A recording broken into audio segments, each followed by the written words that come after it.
What's up, guys? Orcus here, and today we got another video. Today we're going to be going over some NASCAR news because over the last few days there's been a lot of stuff that's happened, so why not just get into it now? So the one that you've seen on the thumbnail is, first of all, Ryan Preece is going to RFK along with a huge sponsor in Kroger. And Ryan Preece will be going to the 60 car, and RFK will have Kroger as the sponsor for their races. I'm sure that Ryan Preece will probably have a lot of Kroger schemes. Even Brad and Busher might have some Kroger schemes. I don't know, but Kroger has moved on to RFK, leaving JTG Doherty, and we'll get to them later because they also have some news. But Kroger, going to RFK. They're one of their big sponsors now. Big sponsor for NASCAR, obviously, one of the biggest ones. And now they're going to RFK. And of course, like I said, Ryan Preece is now with RFK and will be driving the 60 car. And this wasn't totally out of the blue, of course. I don't think really. Well, there's one that's like out of the blue, but I feel like all of these ones are kind of like expected. But I mean, it's a good move, honestly. I mean, Preece to RFK is definitely a good move to him. As we know, SHR was a dying team. You know, they weren't as good as they once were in the 2010s and early 20s. 2020 to be, and 2021 to be more exact. After that, they really slowed down a lot. But we kind of saw this coming. Ryan Preece was the last SHR team member that didn't have a ride, and it was kind of pretty obvious. Like, I mean, the earliest rumors pointed Preece going to RFK, so it's like, yeah, this wasn't really shocking. As well as Kroger, it was kind of predicted, but this is a good move for RFK. In the midst of a big feud going on where 2311 and Front Row are suing NASCAR, and charter agreements are pretty a sore situation for NASCAR right now. RFK picks up a charter, and they have Ryan Preece in the 60 car. So it's going to be interesting to see what RFK can do. They've been on the rise, obviously, when they had Brad and Chris Buescher make the playoffs in 2023, with Buescher winning 3 races in 2023. And then Brad Keselowski won a race this year and made the playoffs. And Buescher, despite not making the playoffs, had a pretty decent season still. And I really think that Ryan Preece can, honestly be as good as Chris Buescher. I think I don't know if he's going to win any races this season, but I think there's a chance he can run as well as someone like Chris Buescher and Brad Keselowski and RFK equipment. I mean, Preece has shown flashes of being good. I mean, he's qualified top 10 in polls before. He's had really good finishes, been really good at short tracks.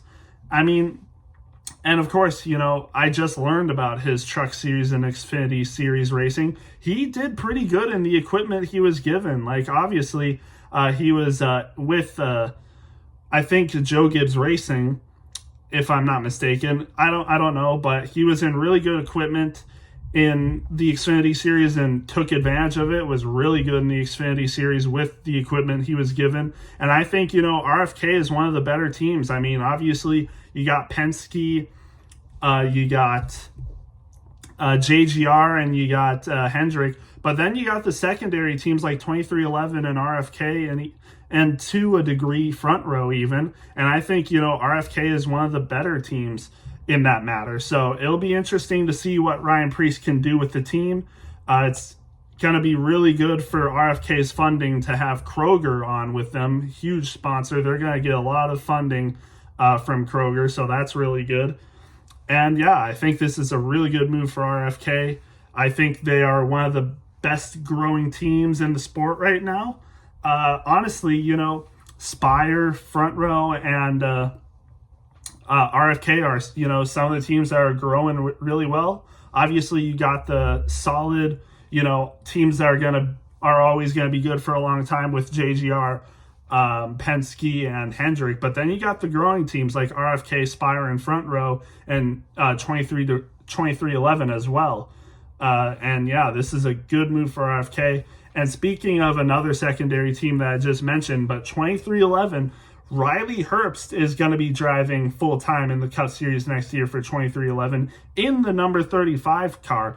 And obviously this isn't a chartered car yet. Maybe it will be by the time the next season gets rolled around. Obviously we know the lawsuits that's going on with 2311 and NASCAR with the charter agreement. As of now, 2311 will be racing as open cars in the next season. So the number 35 car might only be an open car, but still they're going to be having Riley Herbst drive full time. And yeah, he'll be driving the number 35 car for 2311. So, and a lot of people are like, a lot of people were actually, criticizing the move RFK made with Ryan Preece joining them. But honestly, I feel like more people would or should be more critical of this move, having Riley Herbst drive a 35 car for 2311, which is not a bad team at all. I mean, obviously we just saw Tyler Reddick made the championship 4, and Bubba Wallace has been a really good driver for the last few years now.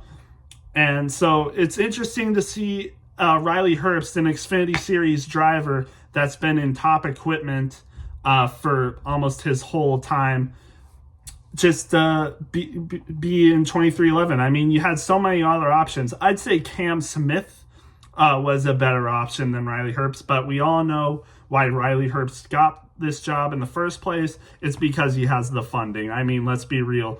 Monster Energy with Riley Herbst, the Herbst family, very let's just say they're not poor, that's for sure. I mean, they bring the money. Monster Energy brings the money to NASCAR. We know that.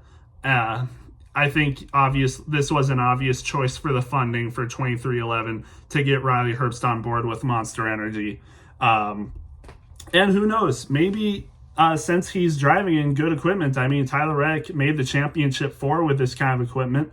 Bubba Wallace is a fringe playoff to a playoff contender with 2311. So maybe, Riley Herbst is a decent enough driver, so maybe with 2311 equipment, he could actually be decent this year. But I'm not holding my hopes out for him. It's gonna be a big jump for him. I know he's ran a couple Cup Series races, but really, I mean, the most notable stuff he's done was on drafting tracks. I think he's ran some other, normal races, but I don't think he really did any good in those ones. But we'll just have to wait and see, because again, like I said, he'll be racing in 2311 equipment, and I'm pretty sure in his Cup Series starts he was with Rick Ware, so it'll just be interesting to see. Yeah, but we'll just see what happens with him. But in other news, we got some crew chief announcements. I didn't write down the John Hunter Nemechek one, but just know that John Hunter Nemechek did get a crew chief. I can't remember who it was. But other than John Hunter Nemechek, that's really the least important one, honestly. Jeremy Bullins, who was the former crew chief for Harrison Burton, will now be the crew chief for Brad Keselowski. And if you guys didn't know, Brad Keselowski had Jeremy Bullins as his former crew chief, I'm pretty sure, when he was driving with Team Penske. So it'll be nice for Brad to have his old crew chief back from when he was racing with Team Penske. Obviously, Bullins then was the crew chief for Harrison Burton with the Wood Brothers, which is basically another Team Penske charter, but just under the Wood Brothers. They basically have the same cars. They get the same stuff from Penske, so it's like another Penske team. But anyways, like I said, Bullins going with Brad Keselowski to be his crew chief next year. That'll be really good for Brad, I think. Hopefully they can make it work together like they once did, and hopefully Brad can be a better driver. I mean, I know he's already a good driver. He had that win. He had a really good run this year, and then, the playoffs just weren't that good. But hopefully Bullins can be consistent with Brad going into the playoffs, and that should be a good one. And then the biggest shocker news, I would say, I don't think many expected this, but Chris Gabehart is no longer the crew chief for Denny Hamlin. Chris Gabehart, I can't remember what he's with now, but I'm pretty sure he might be like the competition supervisor for JGR. So like he works basically with all the drivers in cars now. But now Chris Gale is going to be the new crew chief for Denny Hamlin. Chris Gale was the crew chief for Ty Gibbs for his first 2 years in the Cup Series, and now he's going to be the crew chief for Denny Hamlin.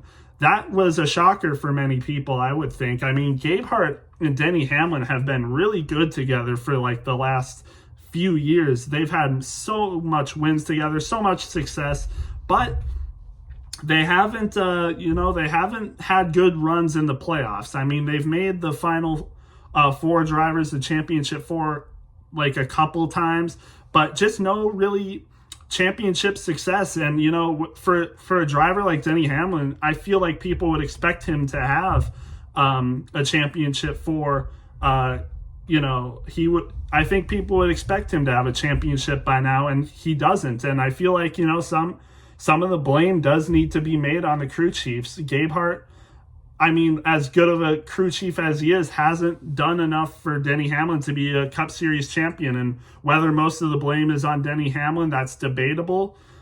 But, they haven't gotten it done. And I think, technically Chris Gabehart got a promotion. Like, the job he has now is a promotion from crew chief.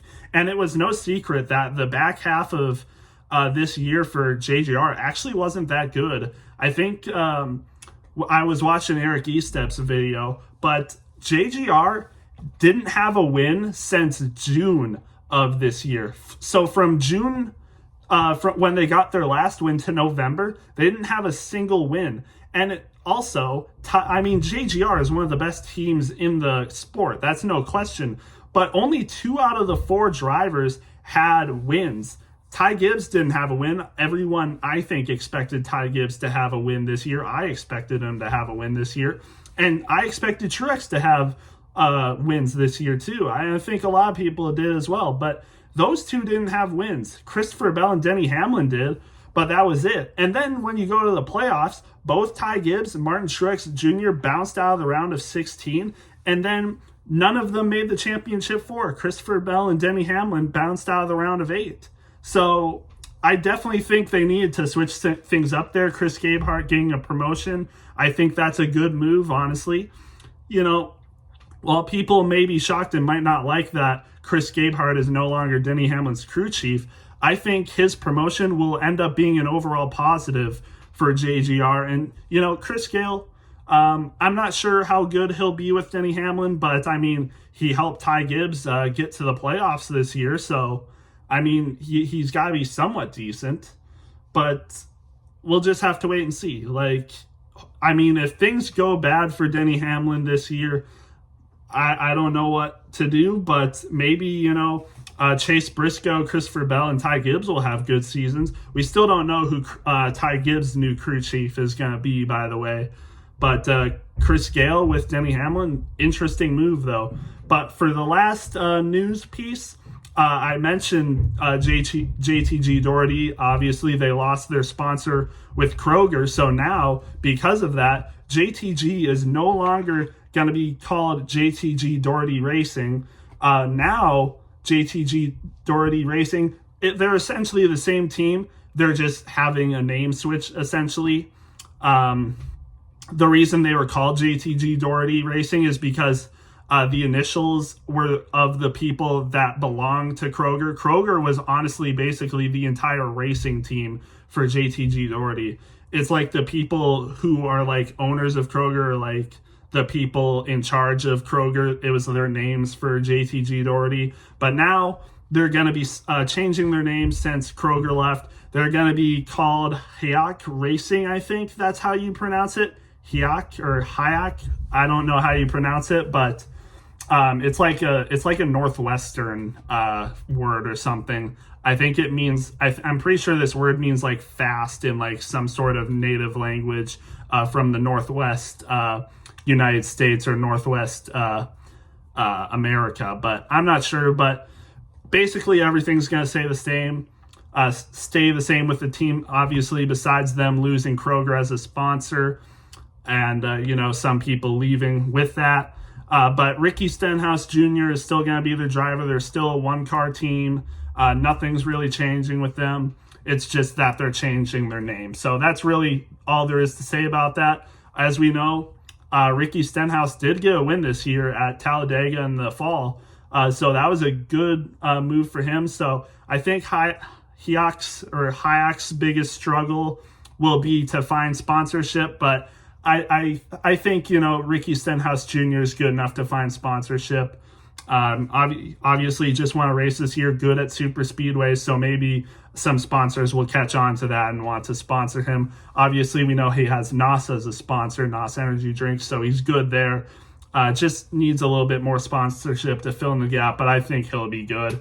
So, again, no changes to that for the team except their name and obviously Kroger leaving. But, that's basically all there is for the news.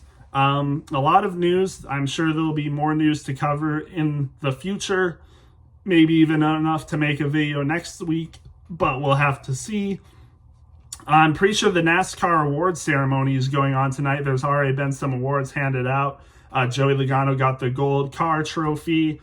McDowell, I think Chase Elliott actually, obviously, of course, got most popular driver, but McDowell won the pole award for having the most pole wins and stuff like that. Got to see them on the red carpet and stuff like that. So you got that stuff going on. I probably won't make a video discussing all of that, but I'm sure others will. But yeah, that's basically all I have. We'll just have to wait and see what happens in the future with NASCAR. Hopefully enough stuff keeps happening enough to where I'm able to make videos on NASCAR until the season starts up again. But until then, I'll see you guys in the next one.